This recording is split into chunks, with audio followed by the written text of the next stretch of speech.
Good morning, Pittsburgh. You're listening to Maximize Living Radio. I'm Dr. Alex Pattison on air with Dr. Aaron Greiner. And as always, this morning, we're here to teach you, to inspire you, and to coach you to your maximize living potential. We've got an amazing show in store for you this morning. We're going to be discussing with you the same topic that we've had over the last 2 to 3 weeks, but we're going to take a completely different approach to your gastrointestinal health today. We're going to give you insights that you've never heard before, that you never thought possible as ways of improving your digestive system, improving your overall health. We're going to leave no stone unturned. You can't afford to miss a single second of this morning's program. If you're just tuning in, you're listening to Maximize Living Radio. That was Dr. Aaron Greiner. I'm Dr. Alex Pattison. This morning we're discussing digestive health and the drastic implications that this has not only on uncomfortableness whenever you go to the bathroom or some frequency issues, but when we have a digestive issue, whether it's irritable bowel, Crohn's disease, ulcerative colitis, we are increasing the likelihood of health issues throughout the rest of the body, everything from obesity to asthma to an autoimmune condition to cancer. Now, one of the issues that we see walk through our door on a pretty consistent and regular basis that the average individual doesn't realize is a health concern, a big red flag for not only a digestive issue, but for general health issues overall, is chronic constipation. And just a couple of years ago, the American College of Gastroenterology had a meeting, and what they found from their statistics was that at any given time frame, about 15% of the American population, that's 63 million people, suffer from chronic constipation, not having a frequent and regular bowel movement on a consistent and regular basis. And obviously there's no surprise that this study showed an extremely strong correlation between those individuals that suffer from chronic constipation to those same people that had health issues such as colorectal cancer and gastric cancer, stomach cancer. But it also makes, and this kind of aligns up in listeners' minds and the general public's minds, because if we have those toxins sitting in an organ for a long period of time, one of the major causations of cancer throughout the body is a toxicity issue. So yeah, that makes sense of how not having consistent and regular bowel movements can lead to colon cancer, stomach cancer, and digestive cancers. But again, it also increases the likelihood of everything from asthma to obesity to an autoimmune condition if we're not effectively moving our bowels as we should. Now, one of the major causative factors for developing chronic constipation is the amount and the type of, the quality and the quantity of bacteria that are living inside of your gut. These microbes and this microbiome that we've been discussing in detail over the last couple of weeks are responsible for everything from the breakdown of the food that you consume, then how that food is processed and utilized for energy throughout your body. It decreases your risk of allergies and asthma. It decreases your risks of obesity when they're in their proper amounts. It actually has a big impact on mood. The better your microbiome is, the statistics and the data show the happier that you are, the less likelihood that you have of suffering from depression. So if you're suffering from depression or anxiety or stress and you have a microbiome that's out of control, you can swallow antidepressant after antidepressant, anti-anxiety medication after anti-anxiety medication, but those do nothing to fix the microbiome, do nothing to get to the causes of your issues that Dr. Aaron was talking about earlier, and lead you swallowing a medication for the rest of your life, as opposed to actually finding out what is causing these issues inside of your body, removing those issues so that your body can heal.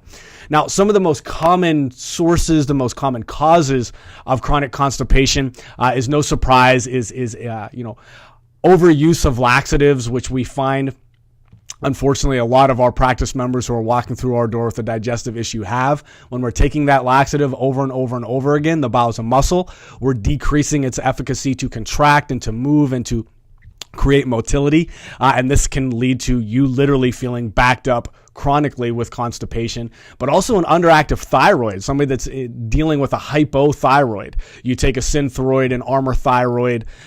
This increases the likelihood of chronic constipation. Irritable bowel syndrome obviously is a problem, but something also as simple as just ignoring the urge to go. Maybe you have a hard time going to the bathroom in public or using a public restroom. This can drastically affect bowel health, decrease your your ability to move your bowels as you should and increase the likelihood of a gastrointestinal issue and a health issue.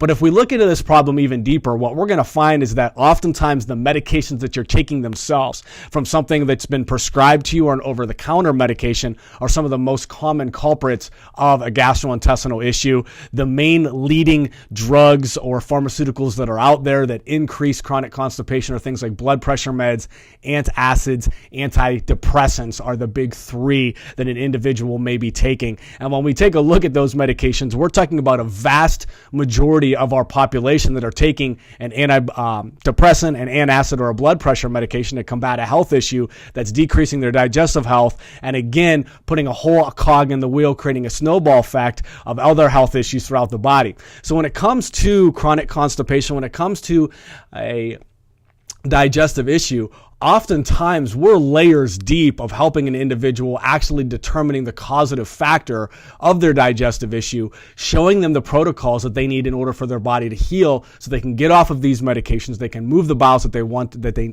move their bowels the way that they need to, so that the body can heal, that the body can overcome. And really, that's what we want to unleash on Pittsburgh. That's what we want to give Pittsburghers the opportunity to do, is to take their health from point A and move it to point B, as opposed to going further and further and further down the landslide of more medications, more health complications, more medications, more health complications, surgery, surgery, surgery, until we are in a life or death crisis situation. In the few short moments that we have remaining, I want to go ahead and make sure that we talk about one of the major causative factors that we as an American population have when it comes to our gut and our digestive health, and that's stress. And you may have never correlated stress with your digestive health, but just think back to high school when the teacher's up in front of you, says, all right, it's pop quiz time. And where do you feel that emotion? Where do you feel that response? You feel it right in the pit of your stomach, because this is one of the main organs inside of the body that stress really begins to affect. The brain sends signals to that stomach so quickly, into that digestive system so quickly when it experiences stress. And the Journal of Physiology and Pharmacology recently published some research on stress, and this is what they said. Stress, which is defined as an acute threat to homeostasis, shows both short and long-term effects of functions of the gastrointestinal tract. The major effects of stress on the gut and physiology include alterations in gastrointestinal motility, how your body moves things through the gut, increases visceral perception, pain in your stomach, changes gastrointestinal secretion, stops the body from producing enzymes in order to break down your food, negative effects on the regenerative capacity of the gastrointestinal mucosa and mucosal blood flow, which means that we stop, again, the motility of the gut from moving things through, and negatively affects the intestinal microflora. If you take a probiotic or you're aware of probiotics, you understand the importance of the microflora, and stress negatively affects that. Further effects on stress in the gastrointestinal system has found this: it decreases nutrient absorption. So you could eat organic, take a ton of supplements, but if your body is constantly under stress, you're not absorbing those nutrients as you should. You're throwing your money down the toilet, literally and figuratively. It decreases oxygenation to your gut, as much as 4 times less blood flow to your digestive system, which decreases your metabolism, and it decreases enzymatic output, things that help your body break down food and absorb those nutrients, by as much as 200,000 fold. So stress on gastrointestinal health goes 1-2 hand in hand. If your body's under stress, it is affecting your digestive system. If you have a problem with your digestive system, it is increasing your body's perception of stress, and you need to get to the bottom of that. And that's exactly what we want to give Pittsburghers the opportunity to understand at this next event, where we're going to leave no stone unturned on how to heal your gut, improve your gut's ability to handle and to manage the stress that we are all under. So if you're ready to take your health to the next level, if you have a digestive issue, if you feel that stress is creeping up on you this time of year, that we make it possible for every Pittsburgher who wants to get plugged in to have the opportunity. So we do it in big events where we can pack the house. We can get lots of Pittsburghers there in order to inspire them and coach them on their health. We break it up on geographically 2 different areas of the city, one north with Dr. Aaron in Cranberry Township, one south with myself in the South Hills. And then again, we do one on Sunday and one on Monday, so that really you have no excuse of not being there. We want to see Pittsburghers' health change, and what we're finding as we do these, we're becoming more successful. They're getting better every single time. And our efficacy rate of helping an individual find the cause of their issues, removing that cause so that their bodies can heal, is going through the roof. And the two amazing, life-changing, transforming workshops taking place right here in Pittsburgh. Your first opportunity is going to be on Sunday, April 23rd in Cranberry Township at 1 o'clock in the Sports Grill with Dr. Aaron. Or you can join me on Monday, April 24th at Gianna Villa's at 6:30 p.m. in the South Hills. That's either Sunday the 23rd in Cranberry Township or Monday the 24th at Gianna Villa's in the South Hills. God bless. Have an amazing Easter break, and we'll talk to you next week.